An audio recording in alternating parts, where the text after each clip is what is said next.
Bonjour à tous, j'espère que vous allez bien. On se retrouve pour le brief du dimanche 23 février 2025. On sera un petit peu en Bitcoin, Ethereum qui diverge un petit peu du Bitcoin. On va en parler également dans la prochaine vidéo. Vous avez choisi l'analyse de Tao, du coup on fera Tao tout à l'heure. Vous avez la possibilité de voter entre Trump et Sui pour la prochaine analyse.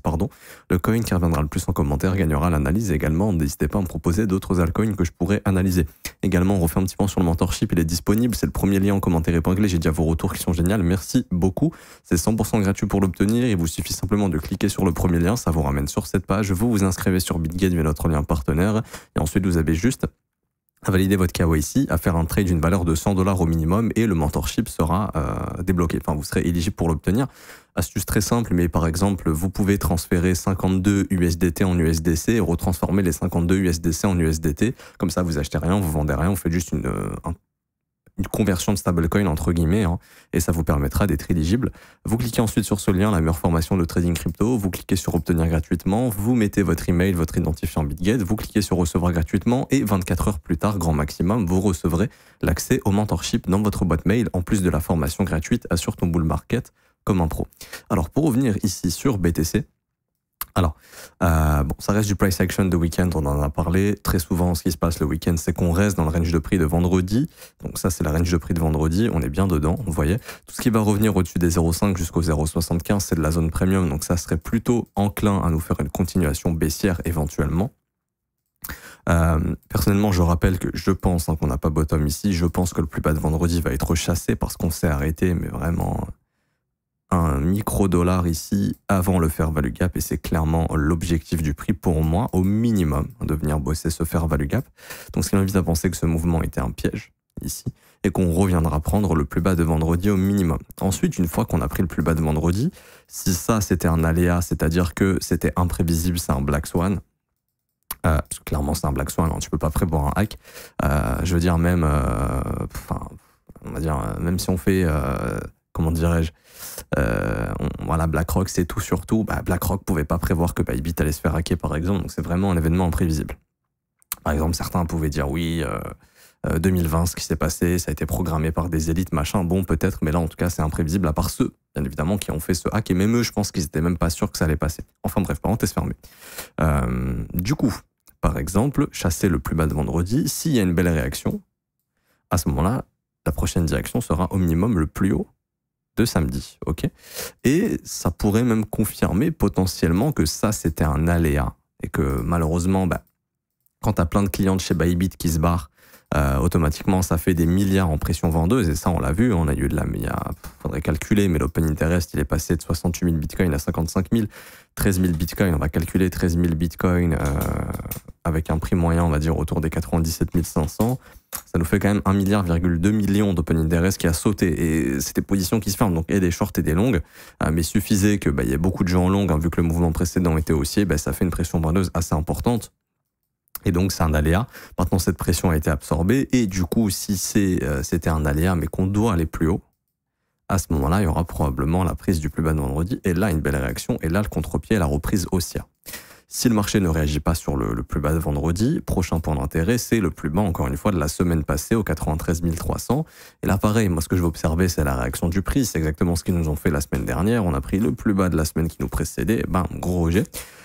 Si on vient prendre ce plus bas et que là, ça réagit bien, pareil, ça pourrait faire office de reprise haussière. Et d'ici début mars, allez nous chercher les 102 700 $.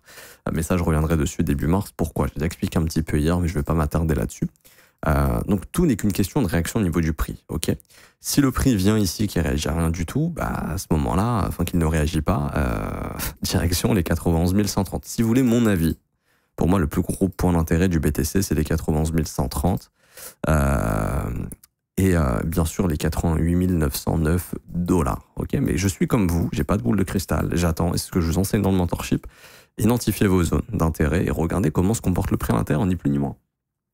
Et c'est comme ça que personnellement je fais pour ensuite, si je dois changer de biais, passer d'un biais baissier à un biais haussier, c'est comme ça. Si le marché réagit, par exemple là, en dehors du hack, il y a une réaction de prix qui est hyper importante. Ici, market structure shift, breaker, gros displacement. Alors oui, c'est le hack qui forme tout ça, mais en soi, c'est une réaction de prix très baissière après la prise d'un point d'intérêt. Donc là, il y a tout pour penser continuation baissière. Maintenant, comme je le dis, on peut pas savoir. Est-ce que ça, c'est les aléas du hack ou est-ce que, quoi qu'il arrive, hack ou non, on aurait eu, alors peut-être pas aussi violent, mais on aurait probablement eu une reprise baissière. Ok.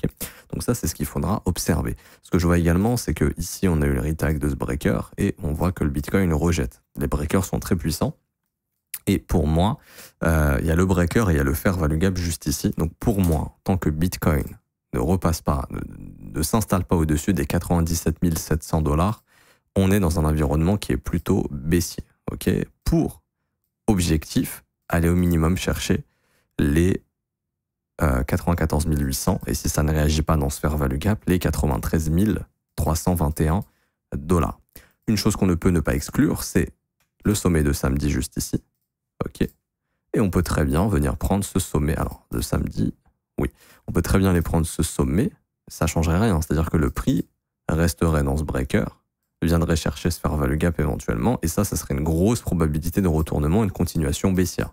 Donc moi, c'est ce que j'observe également s'il y a la prise de ce sommet. Ce que j'observe également ici, c'est potentiellement un breaker qui peut se former si le prix vient s'installer sous les 96 100.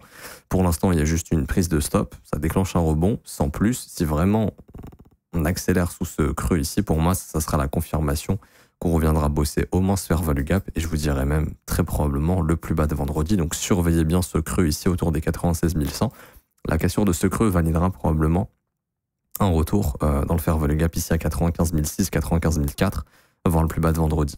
Ce qui est intéressant, c'est qu'il y a des gens qui se mettent encore à shorter ici. Alors bon, on va dégager l'open interest de Bybit parce qu'il y a beaucoup de gens qui se sont cassés. Sur Binance, ici, je le vois. Alors pourquoi j'estime que c'est du short? Parce que l'open interest augmente que quand le prix baisse. Et les gens, très souvent, font du market sell ou du market buy. Donc quand vous voyez le prix qui baisse avec un open interest qui augmente, très souvent, c'est du short. Quand vous voyez il y a du short et du long, hein, mais ceux qui sont agressifs, très souvent, c'est ceux qui shortent. Okay, eux, ils appuient sur le bouton market. Ils sont en train d'appuyer sur le bouton market sell. Ils appuient, pardon, et les autres appuient sur le bouton simplement buy limit. Donc eux, ils ont mis leurs ordres. Donc là, il y a des gens qui se font bloquer en short. Et là, pareil également, il y a des gens qui, ici, on le voit, hein, ouais, l'open interest augmente que sur les bougies rouges. Donc il y a encore des gens qui sont en train de shorter ici. Donc c'est pour ça que cette prise de liquidité qui a été faite là peut permettre au Bitcoin, s'il le souhaite, hein, d'aller se réveiller et d'aller squeeze tous ces highs ici qu'on est en train de laisser derrière nous. Si on ne se réveille pas, que vraiment on s'installe sous ce creux, là il y a breaker et là il y a une nouvelle continuation baissière qui, pour moi en tout cas, au moins, ira chercher le plus bas de vendredi, et c'est ce plus bas qui m'intéresse pour voir si un rebond peut se former ou non. Donc je sais que c'est un peu compliqué, c'est un peu chiant. Maintenant, ce qu'il faut comprendre, c'est que malheureusement, la clôture de vendredi aurait pu être exceptionnelle si on n'avait pas eu le hack, parce que, alors je sais pas si je vais pouvoir vous le montrer, ouais, malheureusement on peut pas, mais quand on était tout en haut ici dans le vert, là il y avait moyen de former un bon fair value gap, une pattern exceptionnelle pour aller chercher les 102 400, voire 102 700, mais plutôt les 102 700. Le problème, c'est que le hack, il a annihilé ici la bougie, en fait. Il a annihilé tout espoir de former quelque chose de haussier. Et c'est pour ça, on ne sait pas, est-ce que c'est un aléa? Et si c'est un aléa, du coup, il y aura probablement ce genre d'action de prix. Ok. Si c'est pas du tout un aléa, que ça se serait passé comme ça, quoi qu'il arrive, à ce moment-là, prochain point d'intérêt, 93 300, et je vous dirais même plutôt les 91 100. De toute façon, ce qu'il faut retenir, c'est qu'on est dans un range. Si vous êtes investisseur, on est dans un range ici. Et tant que ce range ici ne sera pas résolu, il ne se passera absolument rien. Ça, c'est ce qu'il faut bien comprendre. Moi, dans ces briefs, je fais de l'intraday. C'est-à-dire, j'essaye de savoir quelle est la direction la plus probable pour le jour et comment trader ça. Okay, et c'est ce que j'enseigne également dans le mentorship. Donc là, j'ai identifié mes points d'intérêt. Par exemple, moi, trader ici, ça ne m'intéresse pas du tout. Ça se trouve, c'est une reprise haussière qui arrive. Okay, moi, ça m'intéressait, là, peut-être cette prise de stop, éventuellement, pour jouer un rebond. Cette prise de stop m'intéresse énormément parce que le flux est baissier et que si tu viens de prendre ce stop dans ce fair value gap au niveau du breaker, ça pour moi c'est alerte, alerte, alerte, alerte, gros retournement probable. Genre tac, tac. Et ça m'intéresserait ici de prendre un short pour aller jouer ce lot et même ce lot. Et ensuite, une fois que ces lots sont pris, ça réagit pas ici, ok, je viens TP là, ça réagit là, je clôture mon short et là je veux rentrer long pour aller jouer le contre-pied, c'est tout. Il n'y a que ça à faire de toute façon, c'est ce qu'offre Bitcoin depuis plusieurs semaines. Et on va plutôt aller sur ETH. Parce que Bitcoin en soi, c'est pas super important. Ce qui est pas super intéressant, pour le coup, c'est ETH qui est intéressant. Parce que lui, ETH, il n'est pas venu prendre ses stops au moment du hack. Et je pense que là, ça emmerde plein de gros poissons qui, eux, avaient envie que ces stops soient déclenchés. Et là, on voit la différence entre Bitcoin et Ether, où Ethereum a réagi beaucoup plus que Bitcoin. Après, je pense qu'il y a beaucoup de gens qui ont shorté Ethereum parce qu'ils se sont dit Ethereum a été hacké, et du coup, on short Ether. Et c'est ce qui fait que tout naturellement, bah, il y a du squeeze ici qui se forme, hein, tout simplement. Là, on le voit, hein, sur ces baisses d'open interest, les shorters se font squeeze. Là, par contre, je pense plus que c'est des gens qui sont en train de FOMO justement sur ETH, à l'approche des prises de stop. Ça, c'est dangereux. C'est ce qu'on a eu la semaine dernière ici, hein. Au niveau de ces prises de... Regardez, vous voyez, au niveau de ces prises de stop, il y a tout le monde qui est rentré en mode FOMO sur ETH, bam, on les a défoncés. Là, il n'y avait pas le hack, hein. Le hack, il est ici, hein. Là, c'est vraiment les gens qui ont FOMO sur ces prises de stop qui se sont fait éclater. Et on est en train de refaire exactement la même chose encore potentiellement. Il faudra faire attention. Donc, surveillez bien la prise des 2848 $, parce que ça va devenir notre plus haut de la semaine passée si on clôture comme ça aujourd'hui. OK ? Dire que lundi, on ouvre une nouvelle bougie ce soir, donc dimanche soir. Et l'objectif sera de prendre le previous weekly high.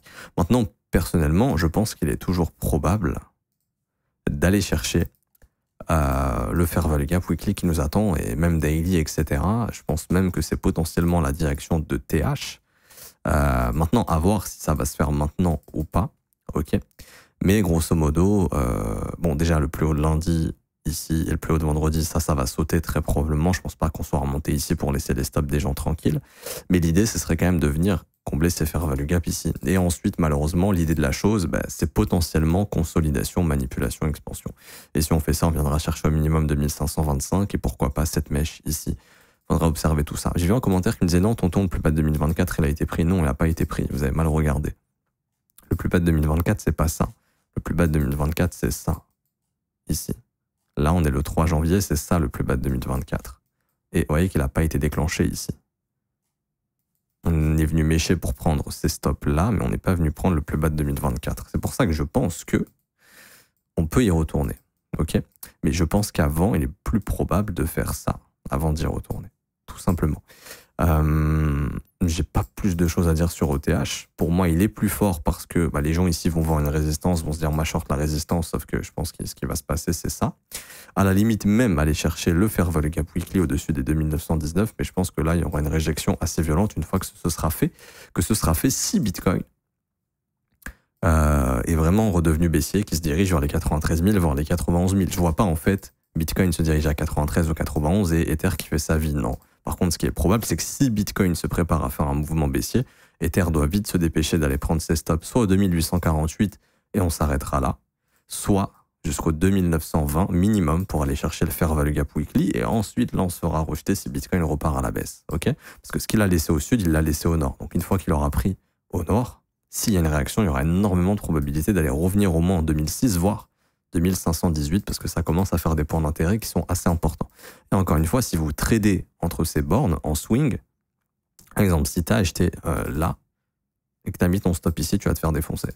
Si tu as shorté la résistance parce que tu penses que c'est une résistance et que le marché va repartir à la baisse, tu as énormément de probabilité de te faire stopper, surtout si tu as foutu ton stop ici ou ici, parce que c'est des zones de stop évidentes et le marché va prendre les stops avant d'initier le vrai mouvement. Comme d'hab, c'est toujours comme ça que ça se passe. Prise de stop avant d'initier le mouvement, OK ? Prise de stop avant d'initier le mouvement baissier, tout le temps. Donc vous, votre objectif, c'est d'attendre la prise de stop et s'il y a de la réaction, de rentrer pour jouer justement le changement de direction du prix, parce que là, il a laissé les stops ici. Et c'est l'une des meilleures façons de trader en prenant le moins de risques possible, parce qu'il y a toujours, mais toujours, très souvent, une prise de stop avant de prendre une direction. Par exemple, je sais pas, mais vous voyez le fait qu'on soit venu prendre les stops ici, c'est pas anodin. Vous voyez, avant le gros dump ici, comme par hasard, le marché est venu prendre les stops, c'est normal. Avant chaque gros mouvement, il y a une prise de stop. Et là, derrière nous, on avait laissé tous ces lots. Le marché s'est fait un malin plaisir de faire un faux push haussier avant d'aller défoncer tout le monde. Ça, c'est des concepts de prise de liquidité avant d'avoir un retournement du prix qui sont très très puissants. Tout comme c'est pas anodin qu'on se soit arrêté, comme par hasard, sous tous ces stops ici. À 2116, regardez, on a pris les stops jusqu'à 2084, on s'est retourné, c'est pas anodin. Donc il faut faire attention, là on voit que ça grouille de stop, c'est pour ça que moi je serais pas étonné de voir un truc comme ça. Et ensuite qu'on fasse ça. Maintenant la question c'est, est-ce que Ether il a le jus pour faire ce mouvement sans que Bitcoin pump? Faudrait voir. Pour moi en fait, si Bitcoin est déjà en train de repartir à la baisse, c'est relou, j'ai pas le PTC ici, mais si le Bitcoin, je m'arrêterai ici aujourd'hui, si le Bitcoin est déjà en train de repartir à la baisse, c'est-à-dire qu'en fait il attaque son breaker et son fair value gap, il va le laisser ouvert, je pense que ETH, par exemple, sur un move comme ça, où Bitcoin fait un rebond, je pense que ETH pourrait en profiter pour aller chercher les sommets qu'il n'a pas pris, là, les 2840, je crois, de mémoire. Par contre, aller chercher dans les 3000, je pense qu'il faudrait qu'on ait un Bitcoin qui fasse plutôt quelque chose comme ça. Et si Bitcoin fait un truc comme ça, avant de rejeter, à ce moment-là, ETH, lui, pourra, je pense, aller chercher le fair value gap weekly. Et daily, donc c'est vraiment là au-dessus des 2920 $. Vous voyez, c'est vraiment cette zone. Ok. Et ça, ce sont des zones à haute probabilité de retournement pour revenir chercher tous les lots qu'on est en train de laisser ici, parce que là, il n'y a aucune force dans le mouvement.